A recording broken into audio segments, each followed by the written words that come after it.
Hola amigos de Cinete, estamos con Andrés Kaiser que viene presentando un documental en la sección oficial del GIF que se llama Teorema de Tiempo. Andrés, gracias por esta entrevista. Andrés, un trabajo que habla de la memoria, pero que también nos habla de una memoria que la gente regularmente olvida, que es la forma en que la gente guarda sus memorias. Teniendo ante ti todo este material que descubres de tu abuelo, ¿cuál fue el primer reto al verlo? Bueno, gracias por el espacio, por la entrevista. Encantado de estar acá nuevamente. Esta es una película que básicamente yo me acerqué a ella a partir del 2012, o sea, hace más o menos 10 años. Entonces es una película que estableció un reto muy importante porque a mí me fue llegando la información un poco a cuentagotas, ¿no? Primero en el archivo me encontré, gracias a mi tío, que él, digamos, estaban guardados, todo el archivo fílmico y fotográfico de mis abuelos se quedó guardado en el antiguo edificio en San Luis. Y entonces mi tío rescata este archivo y me lo pone enfrente. Y fue muy complicado entender qué era lo que yo tenía. Por un lado, porque había una cuestión técnica que solamente el 16 milímetros se podía hacer el transfer en ese momento. Y para el 8 milímetros, que era la gran mayoría del material, tuve que esperar un tiempo. Y una vez que ya pude ver las imágenes, era tanta información, había un exceso de información. No entendía yo cómo podía yo hacer algo con esa información. Sabía que tenía que hacer algo, sabía que había una película ahí detrás, pero no sabía cuál. Entonces, era tan disímil, ¿no? De pronto había mucho material de viajes de mis abuelos, de viajes ellos solos por Europa, de viajes familiares en Acapulco, mucho material adentro de la casa, cortometrajes donde mi abuelo era el protagonista y mi abuela dirigía. Y todo esto esparcido más o menos en 40 años, desde 1945 hasta 1985. Entonces el primer reto claramente fue, ¿qué hago con esto? ¿Cómo sé que hay una película, pero qué película construyo? Y eso me costó mucho tiempo entenderlo. Creo que fueron muchos pasos.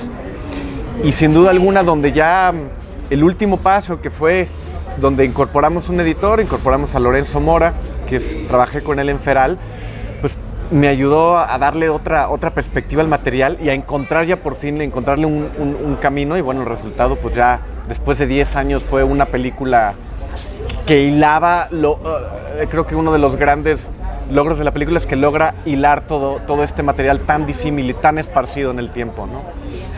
Recuerdo que me comentabas que una de las primeras cosas que viste fue el inicio del violinista, tu abuelo abriendo la cortina. Verlo ya lo viste en el festival, en pantalla grande, ¿cuál es el impacto que tiene la gente y que tienes tú mismo al verlo? Mira, la primera vez cuando me llega así el primer transfer en 16, efectivamente, es una imagen con una cortina, mi abuelo abre la cortina y habla a cámara. Claramente ese material tenía sonido, pero yo ni siquiera podía tener la manera de tener el sonido en ese momento. Y lo que hay es un cortito, donde él se hace pasar por un violinista que llega tarde a su concierto. Es un corto de comedia. Y yo me acuerdo cuando eso lo mostré por primera vez en una reunión del FONCA de jóvenes creadores, que era lo único que tenía y estaba con ese proyecto. Me acuerdo que la gente me decía, a mí se me hace que estamos discutiendo si tu material que mostraste es falso o es verdadero, porque es tan peculiar que creemos que lo filmaste hoy en día y estás haciéndolo pasar por tu abuelo, ¿no? O sea, no, en realidad es el material de mi abuelo, en realidad estoy sorprendido en ese sentido, ¿no? Y yo lo que quería era tratar de transmitir esa sorpresa que yo había tenido en ese primer momento, transmitirlo al público, ¿no? Que el público se pudiera sentir sorprendido por el material. Y me fui dando cuenta que no solamente había una sorpresa en el sentido de cómo se filmaba, de lo peculiar que era el material, sino también de una historia personal, familiar, ¿no? Y ahí había otra clave. No solamente el material era peculiar por esta pareja de cineastas que fueron mis abuelos que filmaron sus cortos en los años 50 en provincia, en San Luis, sino que además también como cualquier otra familia tenían una historia familiar que se veía reflejada de cierta manera en la imagen, ¿no? Y ahí había otro reto importante, descubrir qué hay detrás de la imagen. No solamente qué es lo que estoy viendo, sino preguntarse por qué filmaron esto, cuándo filmaron esto y qué es lo que me está diciendo ese subtexto que está detrás, ¿no? Algo que me llama mucho la atención, hablando de tu abuelo, de su figura, es que me recuerda mucho y me da la impresión de que admiraba mucho a Arturo de Córdoba. Ademanes, gestos, y cuando tiene las partes habladas, también recuerda mucho lo que hacía Arturo de Córdoba. Entonces, ¿te ha hablado si alguna vez le gustaba algún actor mexicano en especial o algo? Mira, yo creo que es una discusión interesante porque yo creo que mi abuelo es muy fan del cine. En algún momento, de hecho, hace mención de que su cuñada se parece a Ava Gardner. Y había una película donde era una secuencia de disfraces y donde uno de los invitados también está disfrazado. Es curioso porque va disfrazado de Charlie Chaplin interpretando al gran dictador, que a su vez interpretaba a Adolfo Hitler. Entonces, es una imitación de Chaplin que a su vez imita a Hitler. Entonces, es una imitación del cine constante, ¿no? Y mi abuelo era muy fan del cine. Yo creo que es algo que heredó también, que todos sus hijos heredaron. El amor por el cine, el amor por ir al cine y por ver las películas que llegaban en ese momento a provincia y a San Luis, ¿no? Donde el cine estaba dividido también dependiendo de clase, ¿no? Si querías ir al cine caro o el cine barato. Yo creo que se veía un poco de todo y trataba de guardar un poco de todo, porque parte de la colección también son muchas caricaturas. Hay muchas caricaturas, muchos cortometrajes, pues muchas películas que al final del día tratabas de hacer un cine en casa y era parte del entretenimiento, ¿no? Entonces, sin duda alguna, yo creo que mi abuelo tenía una fascinación por el cine y dotes actorales natos, ¿no? En donde no solamente los trataba de hacer él, sino que también trataba de que la gente, sus invitados, todo fuera una excusa para que todo el mundo pudiera interpretar esos dotes actorales que de alguna u otra manera todos tenemos hasta cierto punto, ¿no? ¿Qué crees que hubiera hecho tu abuelo con un celular el día de hoy? Pues es curioso porque yo hubo muchas reflexiones en torno a la imagen haciendo la película, ¿no? Y yo me acordaba muchas veces de esta discusión que se tiene o se tuvo en algún momento acerca de que el cine era el fílmico, ¿no? Era un proceso químico, que lo digital no era cine, ¿no?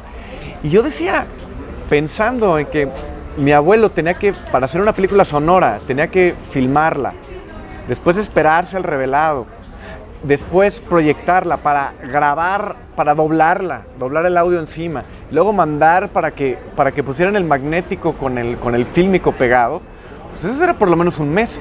Entonces, si a él le hubieras dado una cámara digital, un celular, yo creo que le hubiera quedado fascinado y decir, puedo filmar esto aquí e inmediatamente verlo, pues hubiera explotado su producción de audiovisual, ¿no?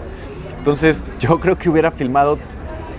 Pues si filmó una enorme cantidad de su vida, el archivo que tendría sin duda sería abrumador, ¿no? O sea, si ya de por sí era una gran cantidad la que yo me encontré, haber sido abrumador. Yo creo que era ya absurdo, ¿no? Filmado por todos lados, ¿no?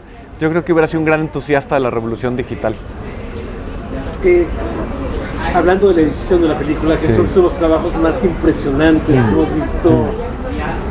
Documentales, como 300 latas, comentabas, encontradas.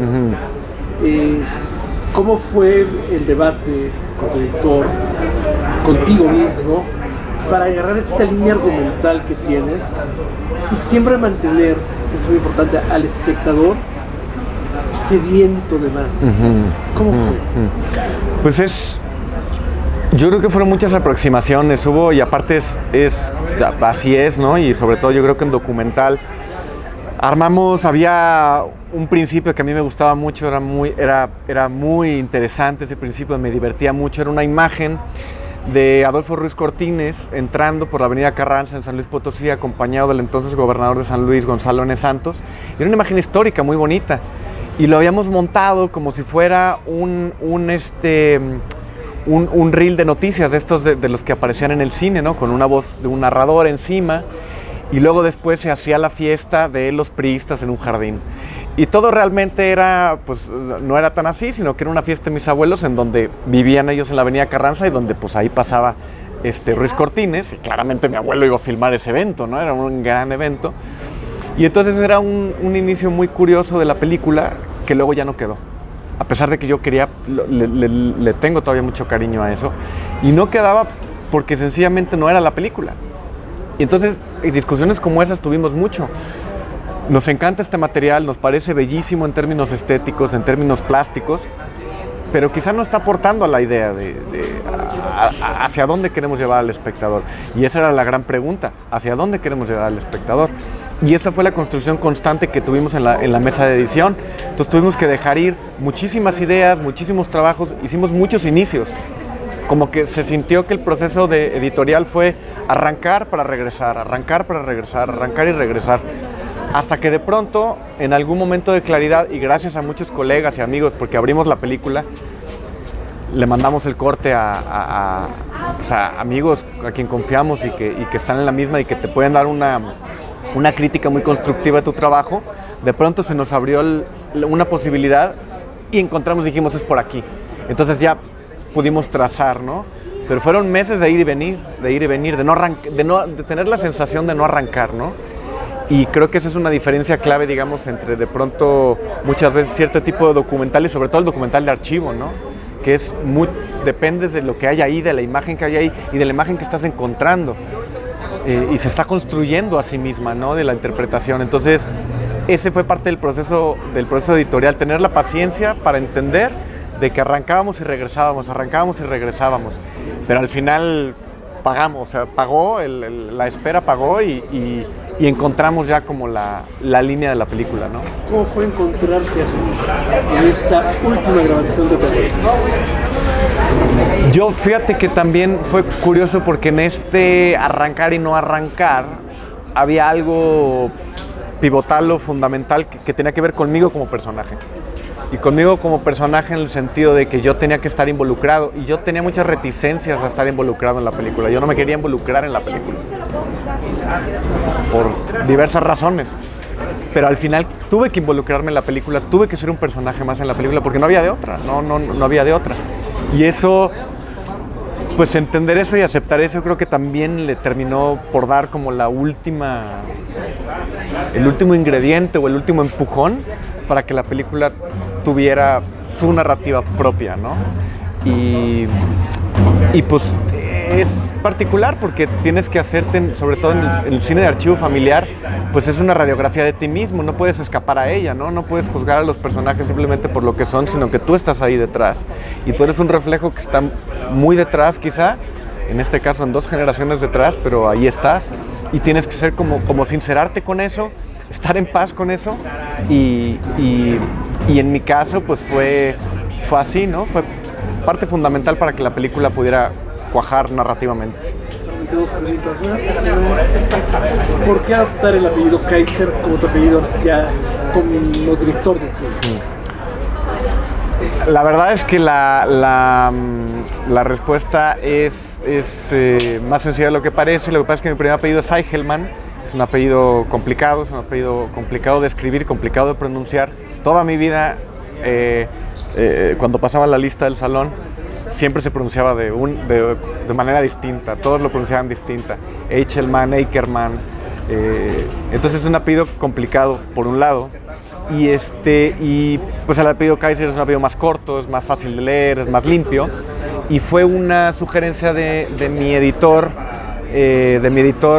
literario, que en paz descanse, Iván Trejo, un enorme editor literario, fundador de la casa de la editorial La Trasalante en Monterrey, poeta y un enorme promotor cultural. Cuando yo publiqué mi libro La Salsa Ardiente, él fue el que me dijo, me sugirió como editor que podría quedar mejor yéndome por el apellido materno, ¿no? Es más fácil de pronunciar y de entender, y entonces ahí quedó. Y casualmente, bueno, también por ahí viene la vena del cine, ¿no? Por Arnoldo. Entonces, pues fue una serie de coincidencias, ¿no? Formas parte de una generación de cineastas que está muy ávido de retomar su herencia familiar, sus historias familiares, y que están encontrando en material de archivo ideas para largometrajes, cortometrajes. ¿Por qué es tan importante? ¿Por qué es tan importante para tu generación recuperar esto para formar su identidad? Digo, habría que preguntarle a los otros colegas, ¿no? Pero desde mi personal punto de vista, de pronto siento que en el ámbito cultural y cinematográfico hay una especie de... se nos ha pegado una especie de tendencia que viene mucho de la publicidad y de la venta mercantil, que tiene que ver con lo nuevo. Entonces todo el tiempo estamos oyendo nuevas narrativas, nuevas formas de contar historias, nuevo, ¿no? Como nos venden los productos, nuevo jabón, nueva fórmula, nuevo sabor, etc. Y creo que hay un peligro en eso porque identificar la producción artística con lo novedoso o con lo nuevo, pues corre con unos peligros, ¿no? Y nos permite, sobre todo creo que nos hace ciegos de parte del pasado. Y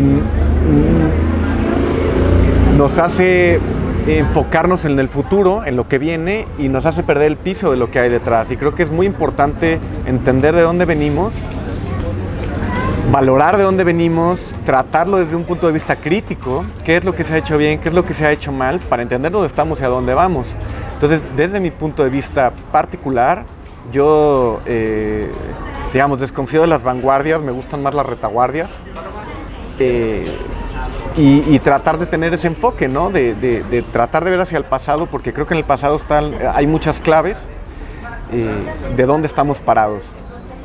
Y ese es pues uno de lo que me mueve a mí temáticamente, ¿no? El pasado es algo que me mueve temáticamente, como los temas, ¿no? Mis temas yo creo que son la familia, la religión, el pasado, son temas que a mí personalmente me mueven y probablemente sea eso, ¿no? Probablemente nos enfrentamos como generación. Somos una generación que estamos rescatando una enorme producción que se realizó de imágenes en los años 50, 60, 70, 80 y que pues ahora estamos en una era digital distinta y somos esa generación que probablemente valore esa producción de imagen del pasado, ¿no? O por lo menos, bueno, eso es donde yo personalmente me encuentro, ¿no? Muchas gracias por la entrevista. Inauguramos más que éxito a través del tiempo. Creemos que son documentales fundamentales del 2022 aquí en México, y no en México solamente, sino a nivel mundial. Muchas gracias por la entrevista y todo el éxito con que viene. Muchísimas gracias por la entrevista.